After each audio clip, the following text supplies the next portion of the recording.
Hey everyone, welcome to the watch party. We have about 3 minutes left for the press briefing. Really glad you're here. This is going to be a lot of fun.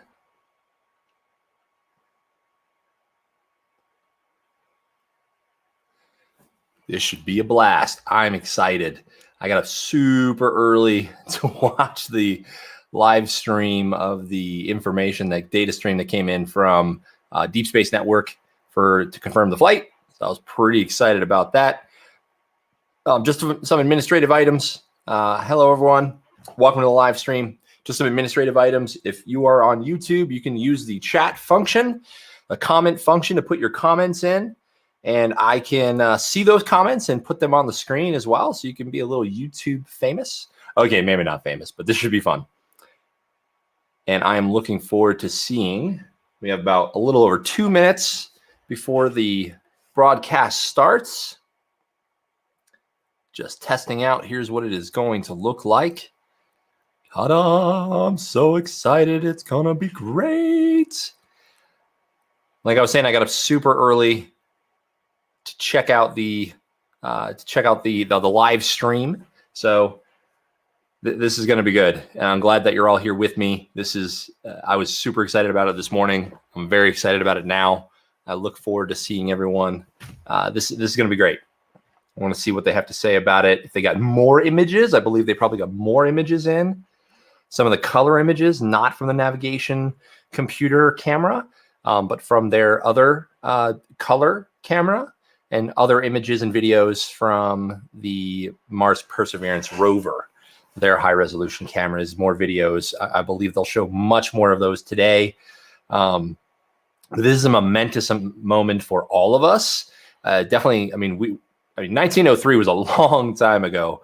1903 was a long time ago when the Wright brothers flew the Wright Flyer in December of 1903. It is now April 2021, and we now have a powered flight on another planet.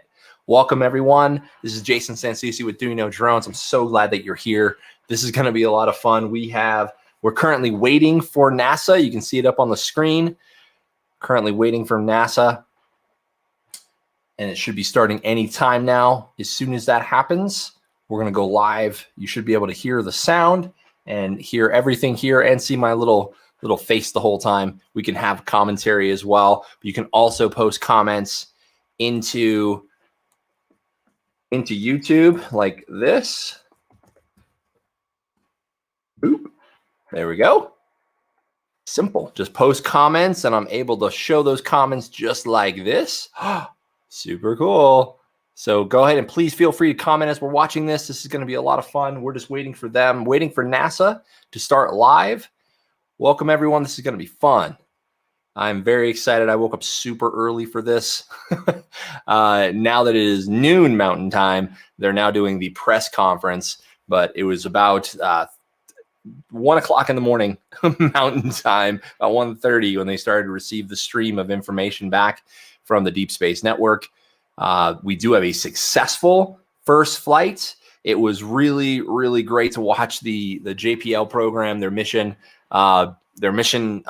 operations center, which was, obviously limited manned.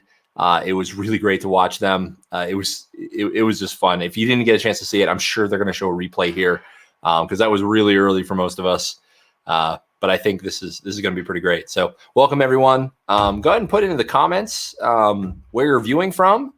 I would love to know more about you. If you're not already subscribed to the channel, you can go ahead and do that here. Just right down over there in that corner. So you can do that. That would be awesome. Putting up new content all the time. And I'm really excited to share this moment with y'all. So this is going to be pretty great.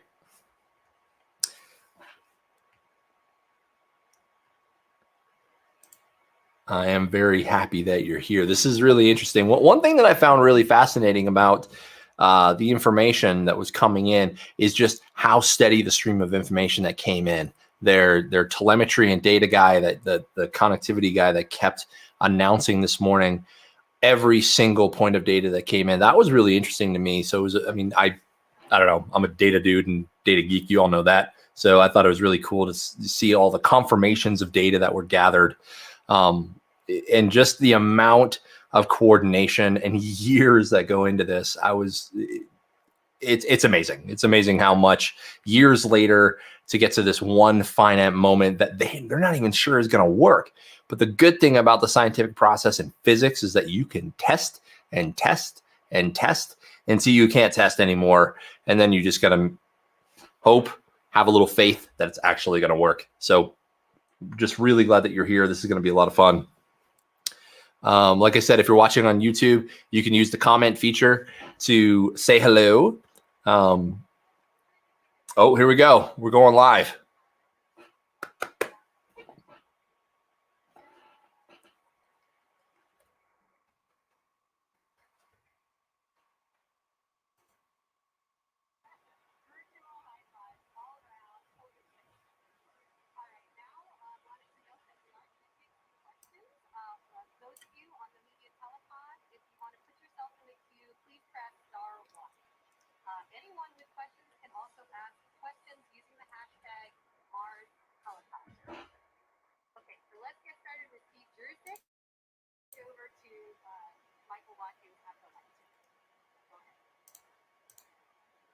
Thank you.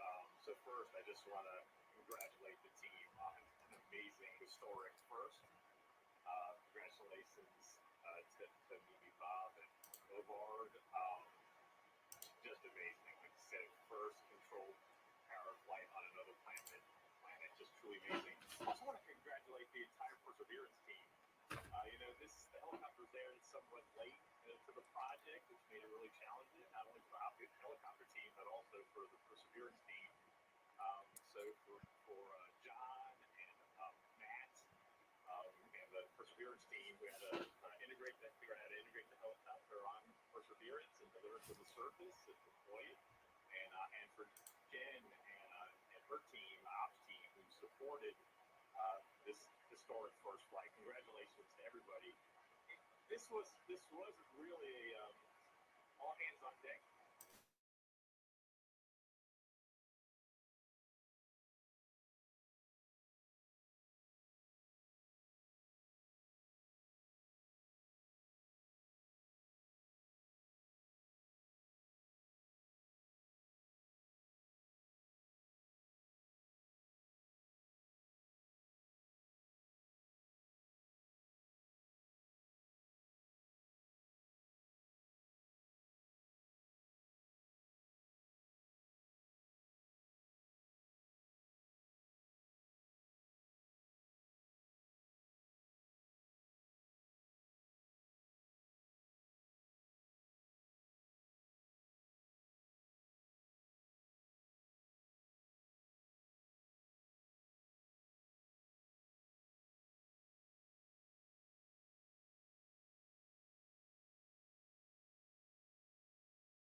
Technical difficulties. I'm going to try to add this one more time. This should be easier now. Providing inspiration and advancing science and exploration there we go. for not only the United States, but for the world. So congratulations again. And with that, I'd like to hand it over to Mike Watkins. Okay, thank you, Steve.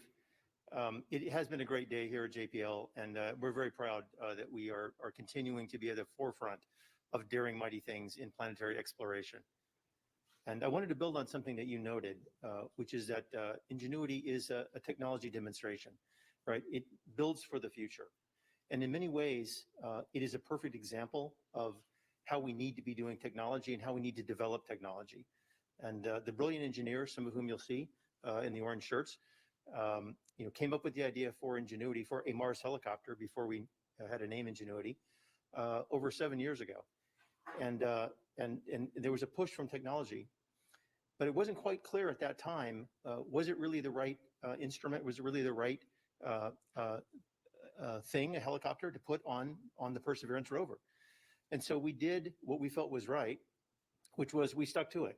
And we kept working on the Mars helicopter. We kept overcoming technological hurdles, and we kept showing why it would be valuable as a scientific instrument in the future. And a combination of rugged support from JPL in terms of technology development, as well as NASA headquarters, and an exceptional team that overcame all the technological challenges one by one until it became obvious that the right thing to do was to put it on Perseverance and fly it to Mars as a full demonstration. And I think that's the kind of partnership, the kind of push of technology and pull of science that we are now seeing to be very productive within NASA. And actually, we're working on several other missions that have technology components, much like Ingenuity, but going to other parts of the solar system as well. Now, our brilliant team has overcome a number of challenges. And for those of you that remember back in 1997, we had a mission called Mars Pathfinder, and it had effectively a technology demo called the Sojourner rover.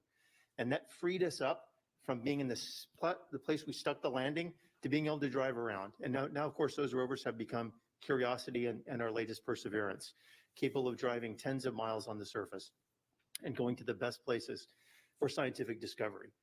Well, what the Ingenuity team has done is given us the third dimension. They've freed us from the surface now forever in planetary exploration, so that we can now make a combination, of course, of driving on the surface and sampling the surface and doing reconnaissance and even scientific experimentation on inaccessible places for a rover. And I think this is exactly the way we build the future. And I think you'll hear a lot more about the scientific promise of rotorcraft on Mars as part of and other planets as part of the Science Mission Directorate portfolio. And to talk about the importance of Ingenuity and some of the future, I'd like to turn over to my colleague, Dr. Thomas Zurbuchen, who is the Associate Administrator for the Science Mission Directorate at NASA headquarters. Thomas.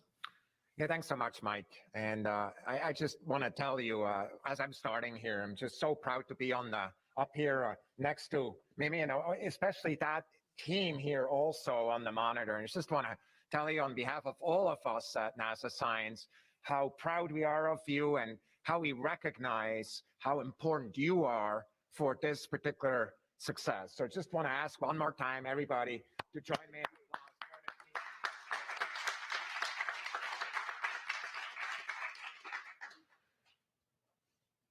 The story of this team is compelling.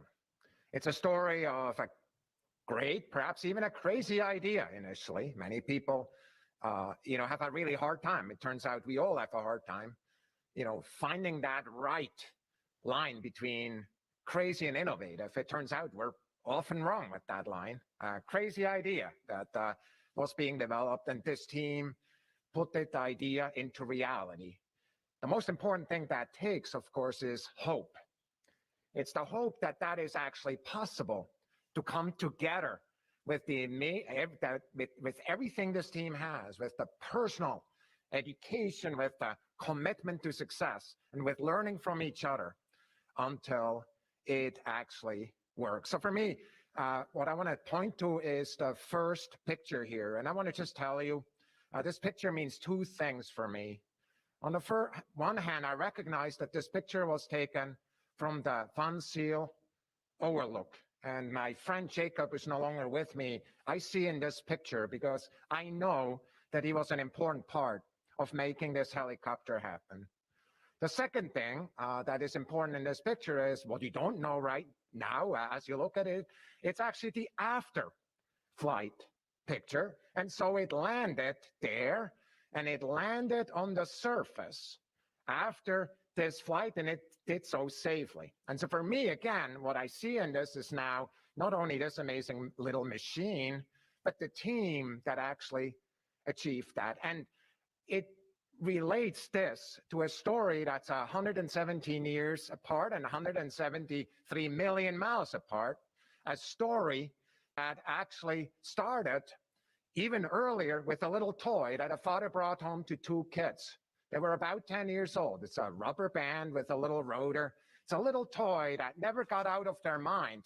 They became bicycle mechanics, and they started working on this and actually did that famous record in 1903 when they achieved first controlled flight on this Earth. So when we look at the previous picture that I just showed, I want to just tell you that in homage of this amazing achievement, we have designated, and please pull up the next picture, have designated this landing site as the Wright Brothers Field. We are so excited to have these two stories, the story of Ingenuity and their team related to the Wright brothers. And I just want to tell you, as we go forward, actually, that connection has already been made, and we talk about it. I have here in front of me a little sample of the flyer, actually, the actual fabric that did that historic act in 1903. And what I want to show you in the next movie is actually how this sample, you see there's a piece missing in what I just showed you. In the next movie, I show how this piece that is missing was actually included on this flyer, and this morning made history together with it. So for me, Mimi team, Ingenuity team, you know, history connecting those two amazing stories together has been made this morning. And why don't you tell us more, Mimi Young, about it? Great, thank you, Thomas. Well, our team has been working over 6 years, some even longer, towards that dream of experimenting the first ever flight at Mars. And this morning, our dream came true. If we can play this video, this is taken from Perseverance rover, video of our dream, just beautiful.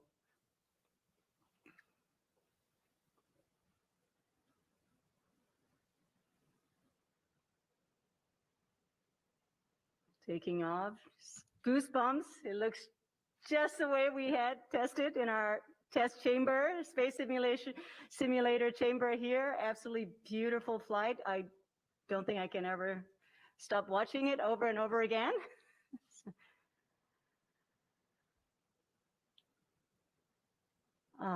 And lands. Well, when things work, it looks easy. I would like to take this opportunity to remind how difficult it is to fly a rotorcraft at Mars. First and foremost, because the atmosphere there is so thin, right? About 1% compared to that at Earth. That's like on Earth being elevation 3 times the height of Himalayas. So the air is very thin, and Ingenuity had to be really light, small, and has to be able to fly in this thin atmosphere and survive on its own. It did all of that under 4 pounds. So Bob Belram will be talking more of that, but I did want to remind that. Well, this morning was an incredible moment. Our team reaction here this morning, this video. It was around 3:30 a.m. this morning, but Been a long day for these folks. Like early in the morning, it just felt like very normal. Running on pure adrenaline. Extraordinarily exciting. Data products confirming that we unpacked image and 1 Hz data. This is downlink handing off to flight control for telemetry analysis. Swash plate servos appear healthy. Overall actuators appear healthy. This flight control confirming that we have EVRs from Ingenuity. Ingenuity is reporting having performed spin-up, takeoff, climb, hover, descent, landing, touchdown, and spin down. Woohoo! Oh, then the graph. And altimeter data confirms that Ingenuity has performed its first flight, the first flight of a powered aircraft to another planet. Oh man, it gives me goosebumps. Woo!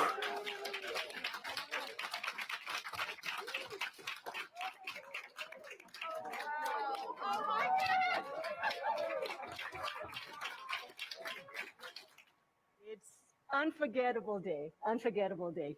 And, it's all about the team to start with.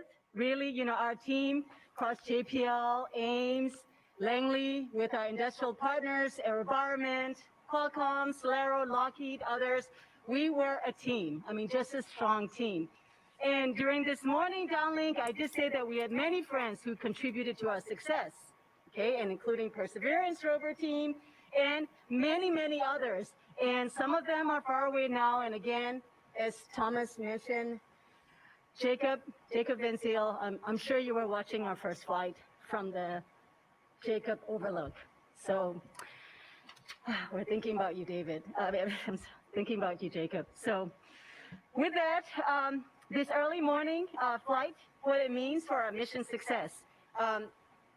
Mars Helicopter Ingenuity Technology Demonstration Project has 3 goals in line with NASA's agency level objectives. So the first is to show on Earth that it is possible to fly power control flight at Mars. We did that before we were launched. And then the second goal was to actually fly at Mars. We have done it. This is the first time I've been able to say we've done it.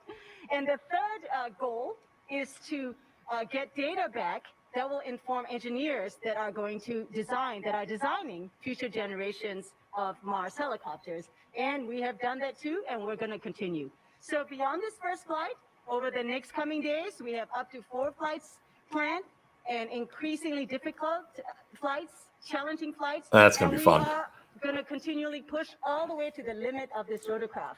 We really want to push the rotorcraft flights to the limit and really learn and get information back from that. They're literally trying to break With it. that, I'd like to hand over to Bob Belleram, our chief engineer and really the innovator of our original design for Mars helicopter. Over to you, Bob. Thank you, Mimi. First, I'd like to just take a moment to thank all of you who have been on this journey with me.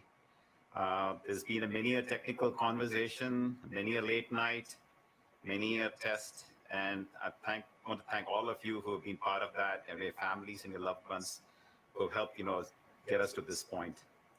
Ingenuity itself is extremely healthy at this point.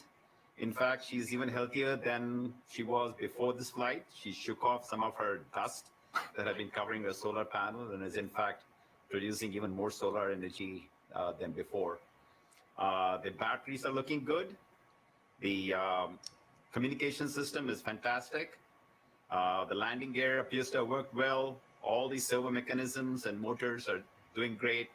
The computers and the avionics behaved flawlessly. So all in all, it's in a perfect state. And I'm just really excited to see what all she can teach us over the next few weeks as we explore aerial mobility on Mars. And with that, Howard, if you can tell us about exactly what happened during this flight, that would be great. Thank you. Yeah, this flight was all about proving that it is possible to fly on Mars. So to that end, what we had instructed... This is drone chief pilot goals right here. Climb to altitude of 3 meters, hover there for a little bit, about 5 seconds, then make a turn of about 96 degrees, hover for another 20 seconds, and then go to land again in the same place that it took off from. And that's what we told Ingenuity to do, and it did exactly that, and it did it just perfectly. From everything we've seen so far, it was a flawless flight. It was a gentle takeoff. At altitude, it gets pushed around a little bit by the winds, but it really just maintained station very well, and it stuck the landing right in the place where it was supposed to go. When we were looking at the downlink data this morning, one of the first things, or one of the most important things that we were looking for was this plot that you can see, which is a plot of the altimeter. That was really our first indication, or real proof, I should say, that, yeah, we really did leave the ground. We really did fly.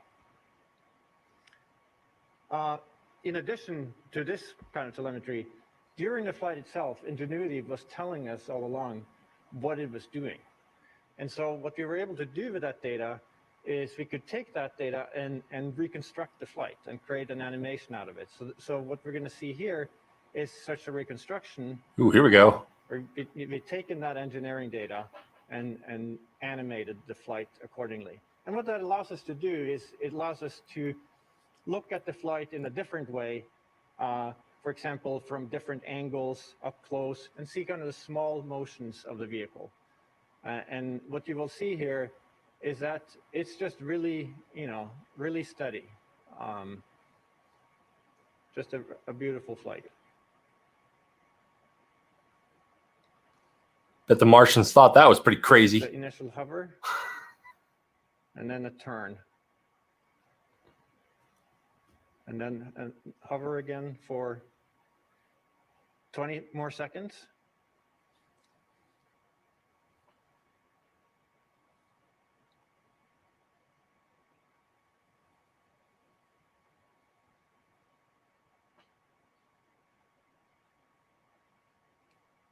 And then the landing. And just the tiniest little bounce that you can see there on the landing. And that is also completely expected.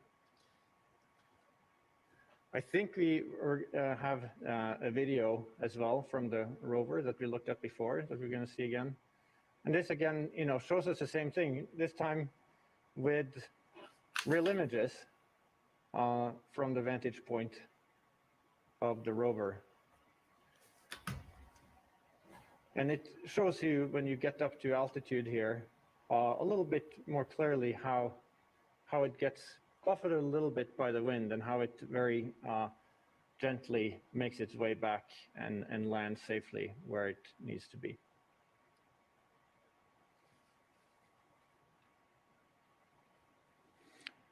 And what's exciting about this is a flight that we've done hundreds, if not 1,000 times before, but always in simulation. It's always been on a computer.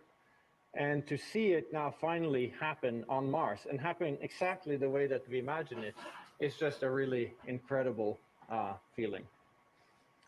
Now, while it was flying, it has to keep track of where it is. And the way that it does that, in part, is by taking images of the ground below it, 30 images per second, and analyzing those in order to understand how it's moving. Now, those images are primarily there exactly for that purpose, not necessarily there to be looked at, but it turns out, we grabbed a few of those images and downlinked them to Earth this morning, and it turns out they're absolutely stunning in what they show. What we see here is Ingenuity taking a picture of its own shadow right below it. And I think this is just a stunning image, notwithstanding the fact You would definitely call that solar noon. A low resolution black and white photograph. We have another image from the same camera, which shows just a moment right before touchdown. You can see the legs are just about to meet the ground here. And this is a very interesting image to me, in part because of what it doesn't show, which is it doesn't show a lot of obscuration from dust, which is one of the things that we weren't so sure about prior to doing this experiment. So already we're learning things here. And in particular here, dust did not seem to be an issue in terms of obscuring the navigation camera close to the ground. In the next few days, we expect to perform further flights, and we also expect to get color images down from the helicopter. That's exciting. I'm waiting for those. Now, one more thing that I want to mention here is that the International Civil Aviation Organization has assigned us a 3-letter designator for Ingenuity, IGY, India Golf Yankee, with the call sign Ingenuity. And those details will be officially included in the next edition of ICAO's designators for aircraft operating agencies, aeronautical authorities, and services. That's super cool. And the location of the flight was assigned an ICAO location designator, JZRO, for Jezero Crater, where the NASA Mars operation took place.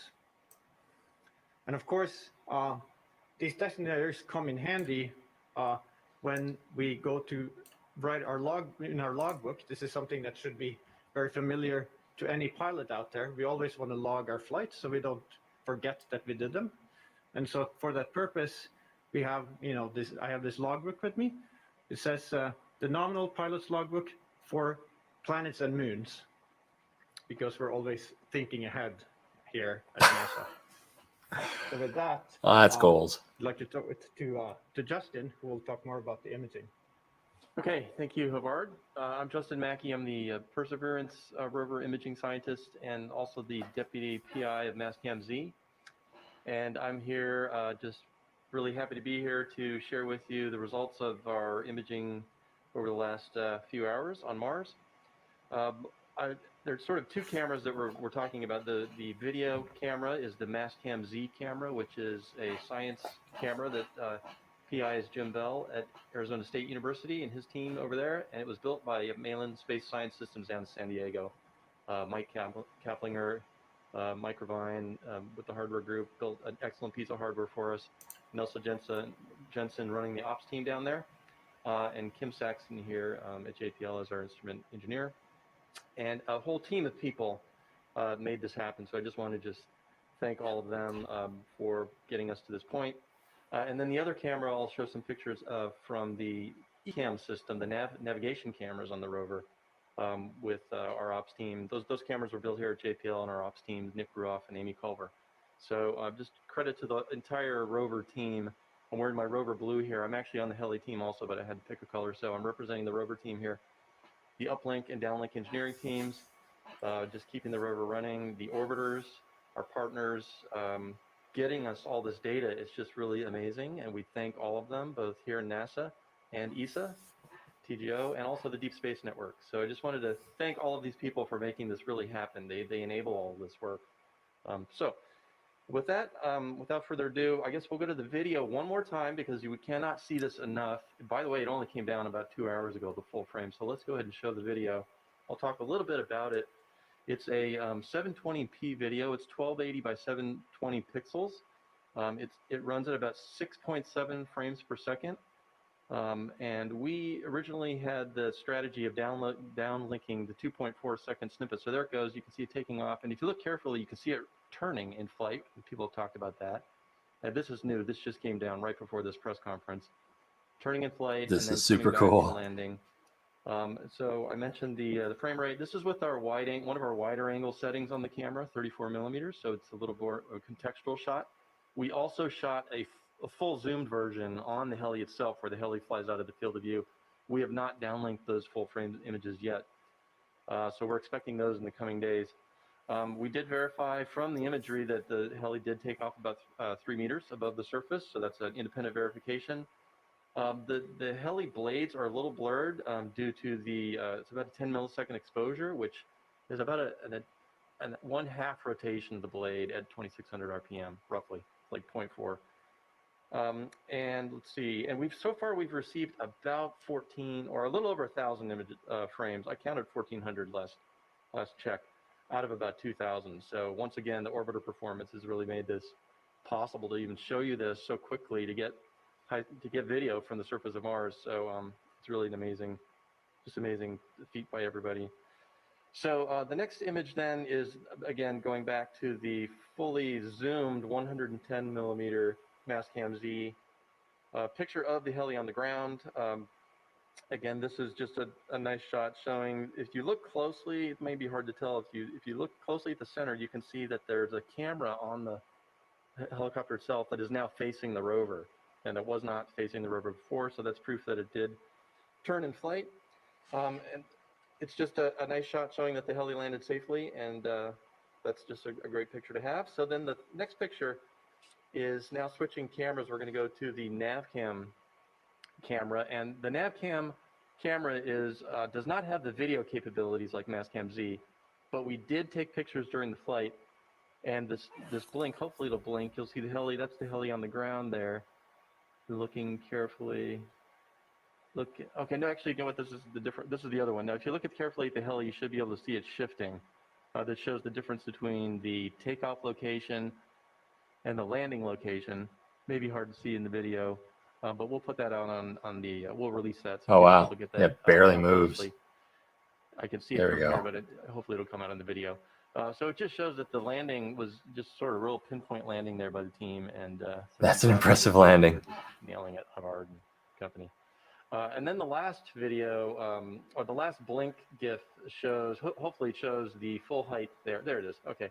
So we have the full height of the helicopter there, captured by the NavCam mid-flight, and then a comparison with the heli then on the ground, which will show the full height. It's hard to see the video there from here, but the main summary is that we actually, you know what, I'm looking at this. This looks like this is the Mastcam Z again. Well, we just got the data all down, so it sounds like it might be slightly out of order. I think the main point here is that we are swimming in data right now, and we're just cataloging it basically and learning about the flight. We're just extremely happy for this this whole team, the rover team and the heli team. And I just wanted to close my statements by mentioning, I mentioned that I was on the heli team. This is like with Bob like 7 years ago, where we were talking about taking pictures from a heli. Seeing it all come together like this is really reminiscent of another project that I worked on 24 years ago, the Mars Pathfinder mission, where we had the Sojourner rover, which was a new technology, a new capability. There were skeptics at the beginning, and then once something like this happens on Mars, the skeptics get converted, and it soon becomes a new way of doing things. I really feel this project, this team has the same vibe that we had 24 years ago with Sojourner. Just going from a concept to demonstration like this is going to open up new avenues and new ways of exploring. So very exciting. We're very excited that this is all working so well, and just happy to get all this data back. All right, thanks, Justin, and thanks for rolling with it. As Justin says, the images are all coming down in a fire hose. Thanks, Daniel. Thanks for watching, bud. Appreciate it. Images available for you all online. Talk to you later. Look for it on the website. So we're going to transition now into Q&A. So a reminder for our colleagues from the media, if you're on the telecon line, please press *1 to get into the queue. And for others who are using social media, you can use the hashtag #MarsHelicopter. Our first question on the media line comes from Marcia Dunn of the AP. Yes, hi, congratulations. I've got a couple questions.